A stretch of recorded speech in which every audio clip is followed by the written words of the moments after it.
পাশের ঘর থেকে বাবা মা ভাই ভাবি আরো 4 বছরের ছোট ভাতিজা ছুটে এলো। রাত বেশি হয়নি, আরো দেরিতে ঘুমাই সবাই, তাই তো একটু শব্দ পেতেই চলে এসেছে। মা আমার মুখ দেখে উত্তেজিত হয়ে জিজ্ঞেস করলো কি হয়েছে, কিন্তু আমি কিছু বলতে পারছি না। দেখতে পাচ্ছি শুনতে পাচ্ছি, অথচ কিছু বলতে বা করতে পারছি না।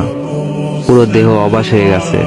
মা হঠাৎ তড়িৎ গতিতে একবার হাত আর একবার পাতে হাত দিয়ে দেখলেন, তারপর কয়েকবার ঝাঁকালেন জোরে, বলছিলেন কথা বল বাবা কথা বল, কিন্তু আমি তো কিছুই বলতে পারছি না। বাবাও পাশে ধপাস করে বসে পড়লেন। ভাইয়ের চোখ দিয়েও পানি পড়ছে। আমি কিছুই বুঝতে পারছিলাম না। আমার 4 বছরের ভাতিজা যখন আমার হাত ধরে বলল, চাচ্চু কথা বলো, কি হয়েছে তোমার, তখন ওকে উত্তর দিতে খুব মন চাইছিল, কিন্তু কিছুই বলতে পারলাম না। হঠাৎ বাবা বলে উঠলেন, ঈশান তুই আমাদের ছেড়ে কিভাবে চলে গেলি।